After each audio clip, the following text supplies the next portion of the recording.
Notre cher, comment ça a été la semaine? Est-ce que ça a été bien? Alors je vous demande comment a été votre semaine. Est-ce qu'elle a été bien? Est-ce qu'elle a été bien? Je sais que nous avons rencontré des difficultés, des défis dans la semaine. Et vous savez qu'il n'y a pas un être vivant qui ne rencontre pas de défis dans la vie. Si on vous a dit qu'accepter le Seigneur Jésus, il n'y aura pas de défi, la personne a mal lu la parole de Dieu. Il a mal lu la parole de Dieu. Mais défi ou pas défi, nous avançons. Amen. Défi ou pas défi, nous réussissons au nom de Jésus. Défi ou pas défi, nous allons atteindre nos objectifs dans la vie. Amen. Et c'est ça, quand nous sommes dans la maison de Dieu, dans la présence de Dieu, la parole nous encourage. Aujourd'hui, c'est ce que nous allons encore une fois faire. Nous allons nous encourager. Et le texte qui va nous conduire dans cet encouragement-là, ou sur lequel nous allons poser nos yeux, c'est 1 Timothée 4, verset 14. 1 Timothée 4, verset 14. 1 Timothée 4, verset 14. Déjà à partir du verset 11, Paul dit à Timothée, il écrit, déclare ces choses et enseigne-les, verset 12, que personne ne méprise ta jeunesse, mais sois un modèle pour les fidèles, en parole, en conduite, en charité, en foi, en pureté. Verset 13, jusqu'à ce que je vienne, applique-toi à la lecture, à l'exhortation et à l'enseignement. Et le verset 14, enfin, l'apôtre Paul dit, ne néglige pas le don qui est en toi et qui t'a été donné par prophétie avec l'imposition des mains dans l'assemblée des anciens. Amen. Et c'est justement le 14e verset qui nous intéresse ce matin. Et le titre du message de ce matin, ça vient de la Bible. Ne néglige pas ton don. Ne négligez pas votre don. Il ne faut pas le négliger. Amen.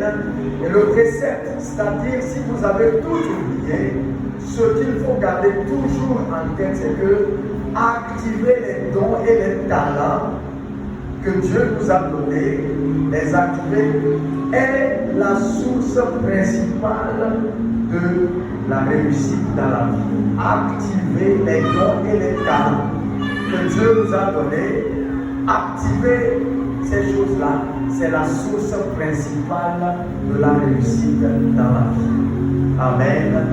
Et donc quand j'ai annoncé le précepte, les gens disent, ah, ce n'est pas un message nouveau. Oui, ce ne va pas être un message nouveau. Et je vous avais déjà averti, dès le janvier cette année, je vais dire la même chose de différentes manières. Je vais dire la même chose de différentes manières. Pourquoi? Parce qu'il est temps qu'on se réveille. Alléluia. Il est temps qu'on se réveille. Dis à ton ami, réveille-toi. Réveille-toi. Réveille-toi. Voyez, la richesse est au bout du doigt. La réussite est au bout du doigt. Le succès est au bout du doigt. Tout ce dont nous avons, c'est au bout du doigt. Puisque le Dieu qui nous a rachetés, le Dieu qui nous a appelés à lui, qui nous a sauvés, c'est un Dieu en qui il y a tout. Il n'y a rien que tu chercheras auprès de Dieu qui ne soit là. Parce qu'il est le créateur de toutes choses. Alléluia. Amen. C'est ça. Et donc c'est ça le précepte. Activer les dons et les talents. Donc je veux mettre l'accent sur le don ici. Et l'apôtre Paul a donné une injonction à Timothée. Et c'est sur ça que je veux demeurer ce matin. Le dimanche passé, nous avons célébré la résurrection de notre Seigneur Jésus-Christ. Alléluia. Et nous avions dit qu'à cause de la résurrection de Jésus, il y a 3 choses qui se sont passées. 3 choses. Ces 3 choses-là nous incitaient les 3 points du message de la fois passée. C'est que notre passé a été changé. Amen. C'est pourquoi j'ai beaucoup aimé quand le frère Daniel priait ce matin pour introduire le message. Et il a dit, nous avons été rachetés. Nos péchés ont été pardonnés. Alléluia. Il n'y a plus de condamnation pour ceux qui ont cru en Jésus-Christ.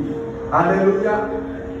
Quel que soit ce que tu as fait dans le passé, avant de connaître le Seigneur Jésus, quelles que soient les choses dans lesquelles tu as été mêlé, je l'ai dit le dimanche passé, je le rappelle, tout ça là a été effacé. Alléluia. Tout ça là, le fait que tu as reçu Jésus, tout ça là a été éloigné. Amen. Le Seigneur a nettoyé tout ça là. Amen. Et ça, nous avons dit notre passé a été changé, notre présent est transformé parce que les promesses de Dieu s'accomplissent dans nos vies chaque jour que Dieu fait.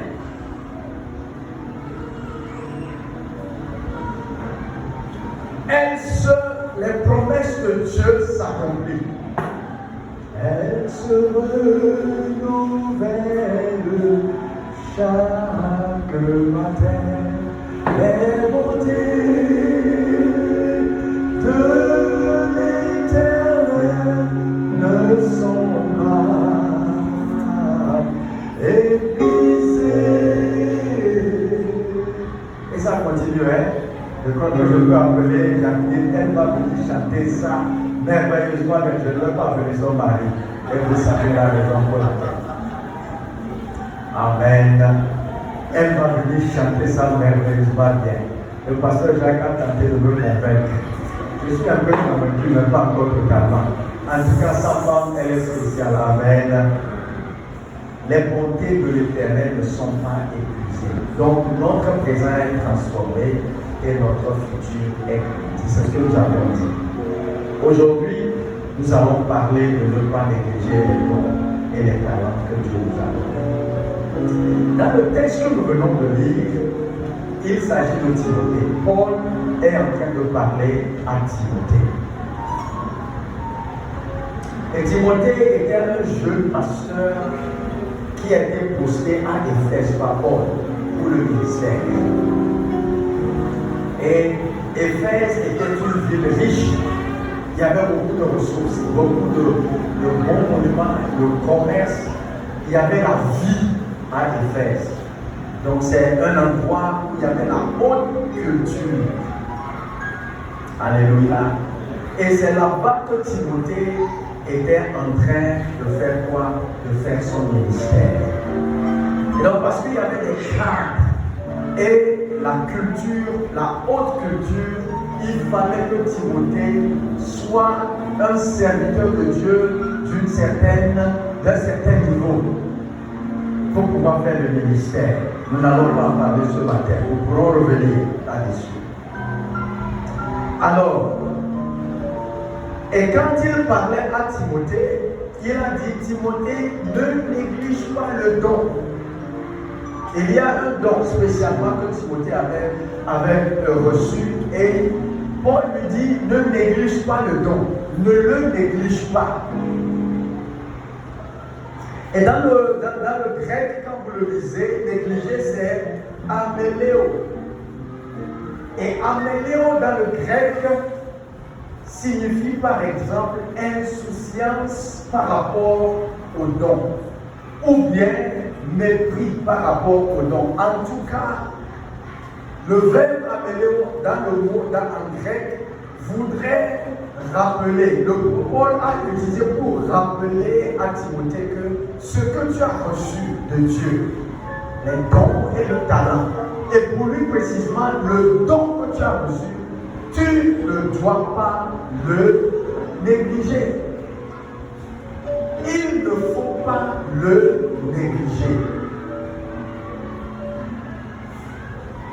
Voilà. Il ne faut pas le négliger. Et il a rappelé à Timothée que ce don lui a été donné par prophétie. C'est-à-dire quoi?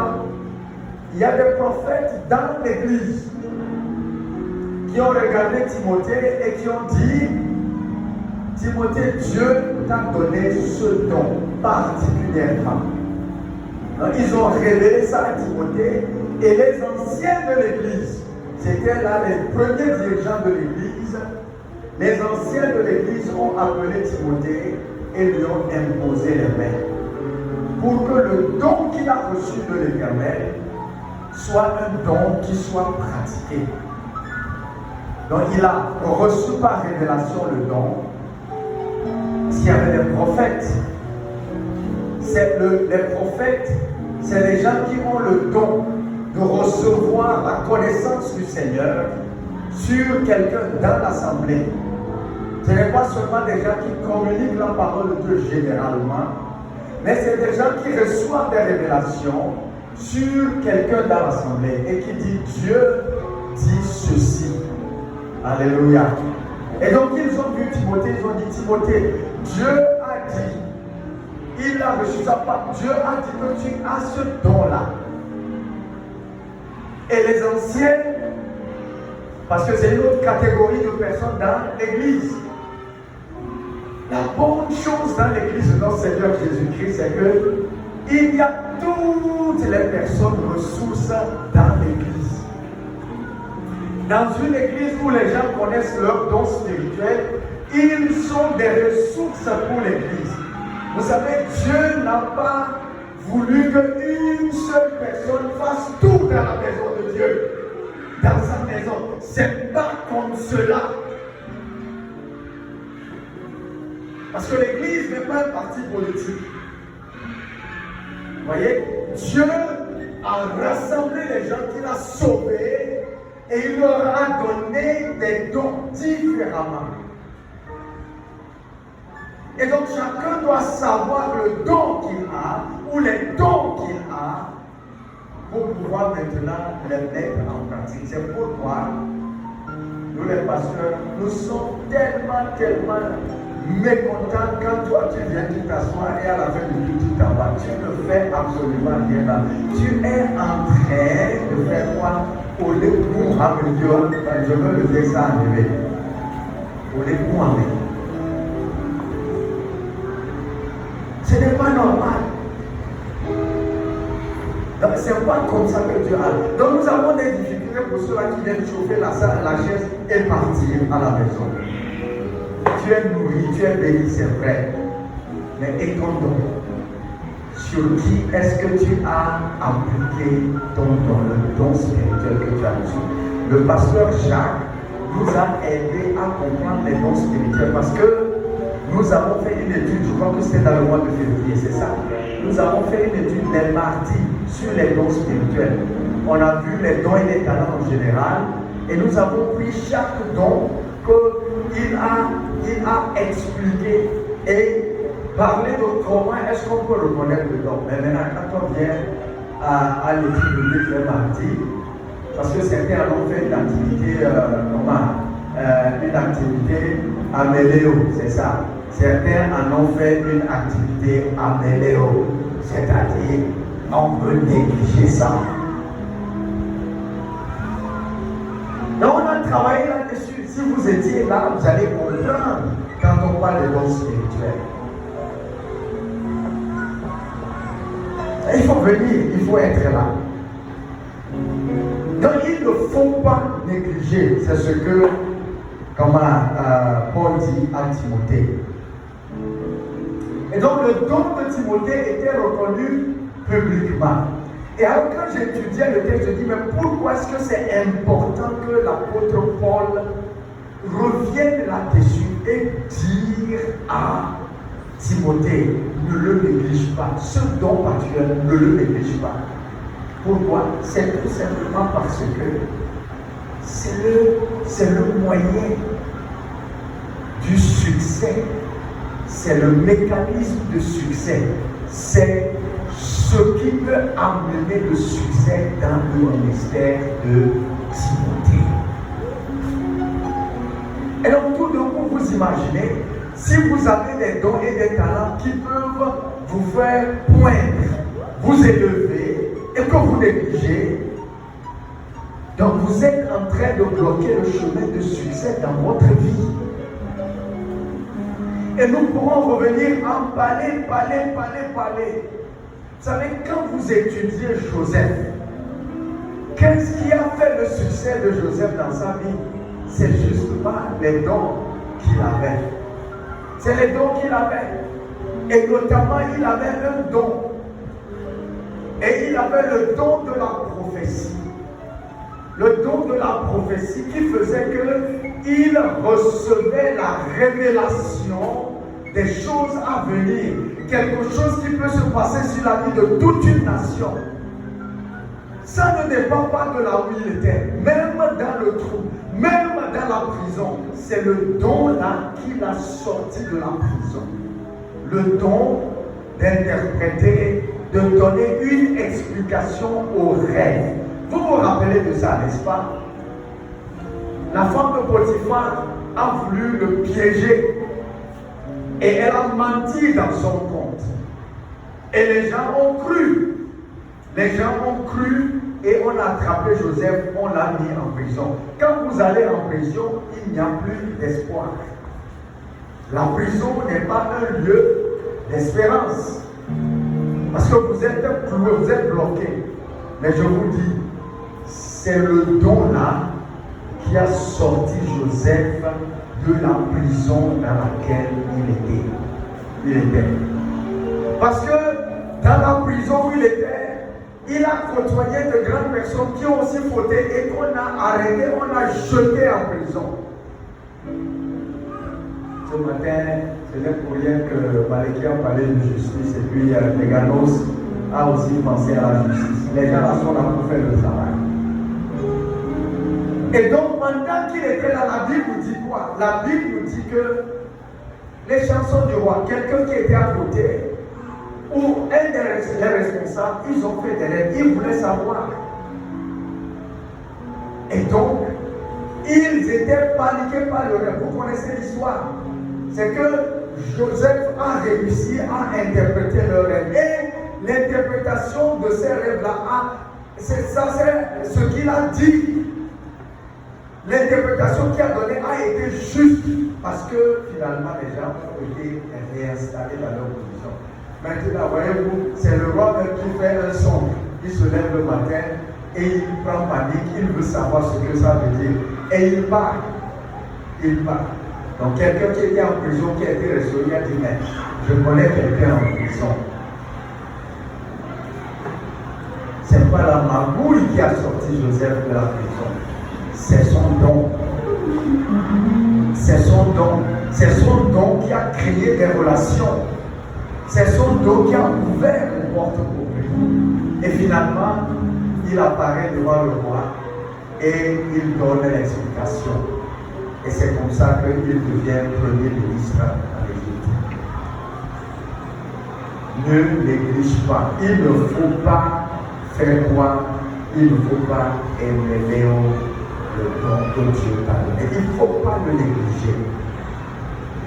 Parce qu'il est le chemin du succès. Le succès dans ta vie. Les dons et les talents donnés sont le chemin de la réussite dans ta vie. Et donc tu as le devoir, tout comme la Bible dit à Timothée, de l'exercer. Ne le néglige pas. Dans la parabole des talents, nous avons reçu quelqu'un qui a reçu un talent. Qu'est-ce qu'il en a fait? Il a éméléo. Il avait ses raisons, mais tout se résume à éméléo. Il a négligé. Il a négligé. Il n'a pas pu faire fructifier le talent. Il a éméléo. Le résultat de éméléo, c'est grave. C'est grave. Et quand le maître est revenu, il a dit, toi, tu n'es bon à rien. Tu n'es bon à rien. C'est des opportunités cachées. Parce que le don et le talent, c'est des opportunités de sortir. Parce que le don et le talent te distinguent. C'est une assurance, c'est une sécurité que tu as. C'est une capacité que tu as. Et qui fait de toi une personne spéciale.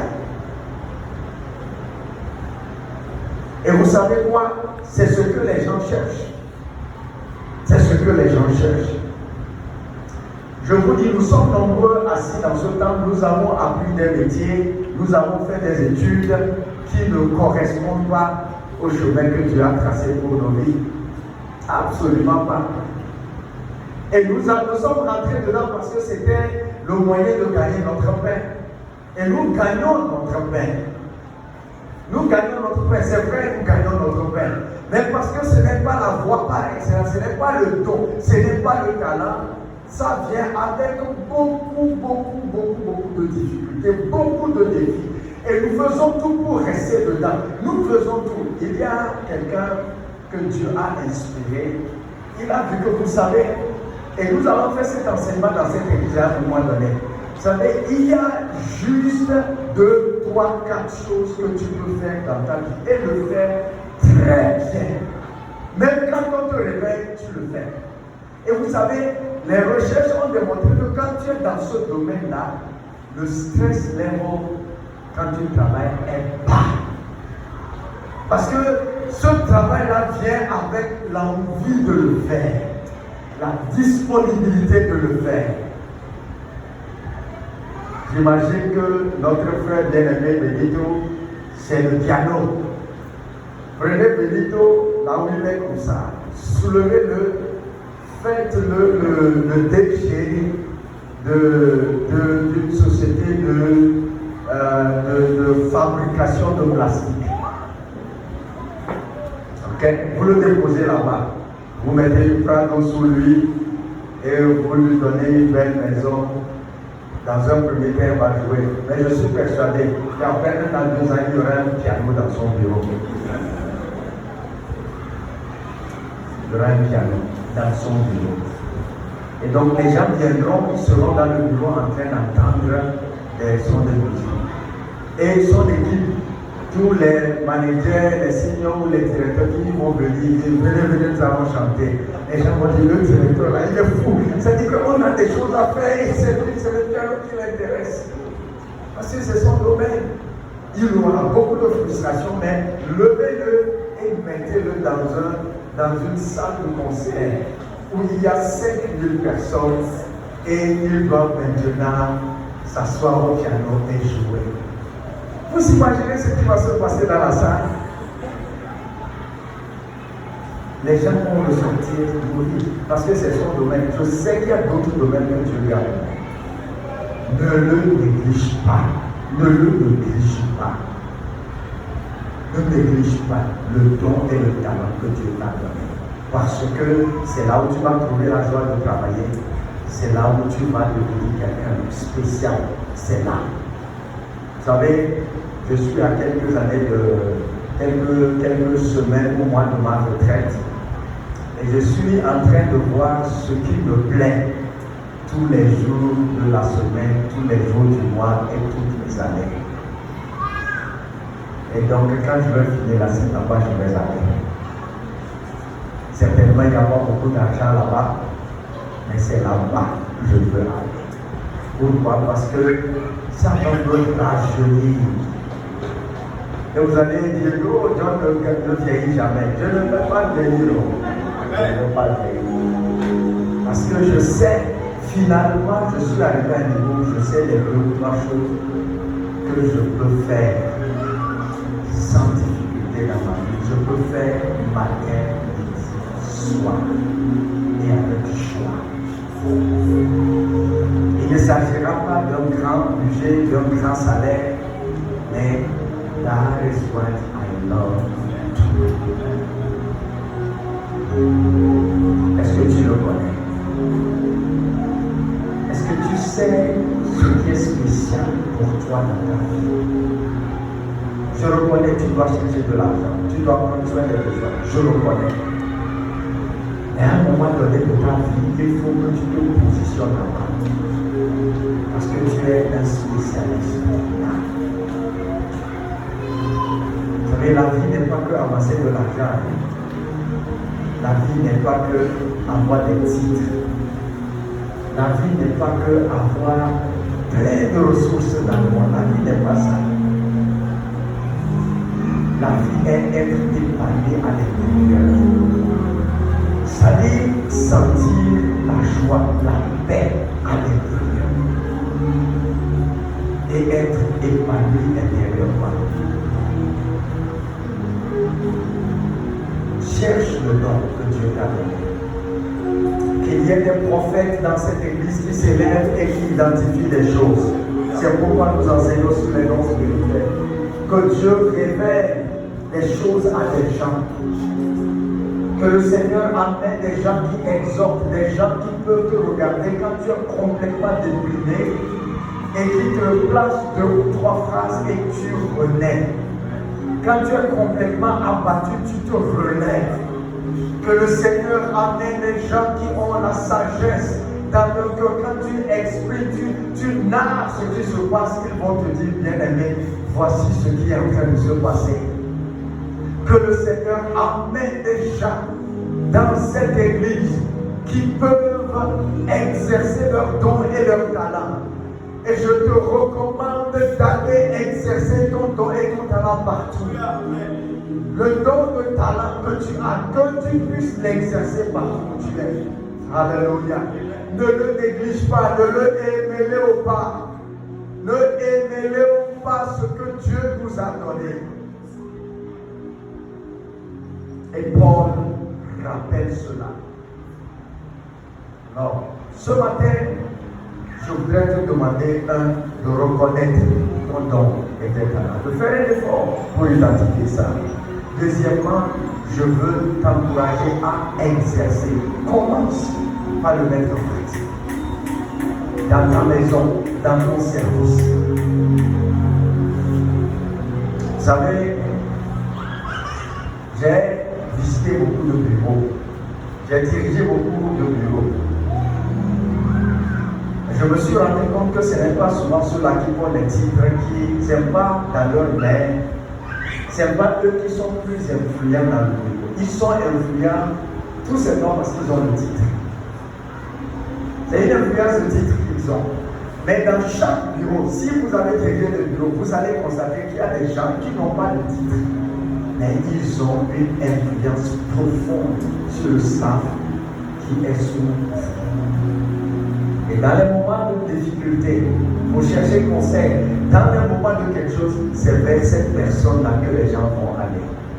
Ils savent qu'ils ne vont pas avoir la promotion en allant vers là. Ils savent qu'ils ne vont pas bénéficier de certaines choses en allant vers là-bas. Quand ils vont là-bas, ils vont avec leur cœur ouvert. Et ce sont ces personnes-là qui ont de l'influence. Et quand ces personnes-là quittent les bureaux, il y a comme une tristesse qui s'abat. Vous allez regarder, vous êtes directeur, vous avez le plus gros salaire, mais le chauffeur part, l'agent d'entretien part, et tout le monde est triste. Les gens sont là, ils sont en train de parler de cet agent d'entretien. Et vous dites, comment se fait-il que cette personne a plus d'influence? C'est parce que c'est son don. Elle a mis son don, il a mis son don au service des gens qui sont dans votre vie. Ça, vous ne pouvez pas payer ça. Vous ne pouvez pas donner un salaire qui vaut ça. Et vous ne pouvez pas retirer ça. Vous ne pouvez pas décréter que l'influence c'est lui, c'est là. Non, vous ne pouvez pas décréter ça. C'est parce que la personne a quelque chose. Que tu aies quelque chose que les gens veulent et qu'ils viennent vers toi au nom de Jésus. Dans ton service, que ton chef soit là, mais que tu sois l'influence. Amen. Parce que tu as la chose.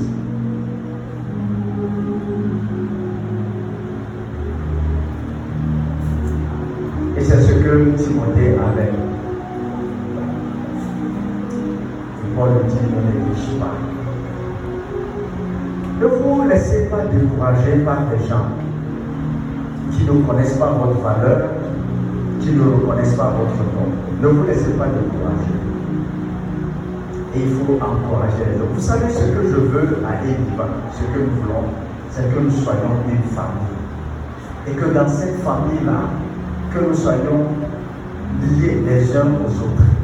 Et que nous soyons des sources de joie, des sources de bénédiction pour chacun. Ce n'est pas le ou les pasteurs, non.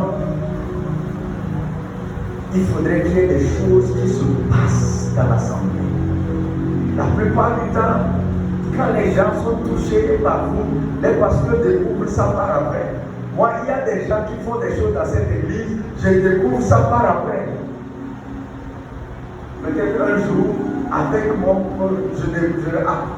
telle personne m'a rendu visite, et voilà, le maïs là qu'il a donné, voilà, on n'a même pas encore dit oh. Il y a des gens dans cette église qui font des choses. Ce n'est pas par éclat. Et c'est ce qu'il faut continuer de faire pour que nous bâtissions. Vous savez, quand l'onction travaille, celui qui reçoit l'onction, il arrive des moments où il est fatigué. L'onction fatigue. C'est pourquoi vous allez voir des gens qui ont le don de guérison. Et c'est pour une saison. Le don va se manifester parce que Dieu va dire qu'il ne faudrait pas qu'il meure. Dieu va temporiser. Il va temporiser. Sinon, tu vas mourir. Mais si c'est partagé et que nous sommes nombreux reconnus et que nous sommes en train d'exercer nos dons et nos talents, nous sommes en train de les mettre en pratique, vous voyez, c'est un ministère qui va continuer. Quelqu'un est fatigué, l'autre prend le relais. Parce qu'il y a plusieurs personnes qui sont en train, qui ont reçu ce même don ou ce même talent, qui sont en train de l'exercer. Ça fait que l'assemblée est nourrie, la communauté est nourrie. Et voilà ce qui se passe. Et c'est cette communauté-là que nous voulons être à Éviva. Alléluia. Donc, prenez le temps d'apprécier les gens. Prenez le temps, dites aux gens que quand tu fais ça, je suis béni. Quand tu enseignes, je reçois quelque chose. Quand tu parles, il y a quelque chose qui arrive. Quand tu pries, je suis inspiré. Quand je te vois, je suis vraiment inspiré. Prenez le temps d'encourager les uns les autres à exercer leur don, à le mettre en pratique dans l'assemblée. Il ne faut pas envier quelqu'un. Il ne faut pas envier, on n'envie pas. Parce que dans la maison de Dieu, il y a tellement de ressources disponibles. Dieu a donné avec abondance. Alléluia. Amen. Mon objectif ce matin, c'est ce que j'ai dit dans le activer les dons et les talents. Pour que je vois. Parce qu'au fond, au fin fond de moi, ça c'est la position des pasteurs, nous voulons voir les frères et sœurs qui s'épanouissent dans la vie. Épanouissez-vous dans la vie. Soyez posés dans la vie. Soyez posés dans la vie, évoluez dans la vie, allez de l'avant, ne soyez pas bloqués, que rien ne vous bloque, allez de l'avant. Les défis sont là, mais nous allons continuer à aller de l'avant. Que le Seigneur vous enrichisse au nom de Jésus, que le Seigneur vous guérisse au nom de Jésus, que le Seigneur ouvre les portes devant vous au nom de Jésus, qu'il vous établisse dans vos dons et vos talents. Que vous soyez reconnus partout où vous passez. Que le nom de l'Éternel soit efficace sur votre vie. Partout où vous passez. Il faudrait qu'on sache qu'un enfant de l'Éternel est passé par ici. Exercez votre nom. Amen. C'est ça le message que Timothée a reçu de Paul. Parce que le ministère là-bas allait être spécial. Et c'était le chemin de la réussite. Nous allons nous tenir debout, nous allons nous mettre sur nos pieds. Nous allons nous mettre sur nos pieds.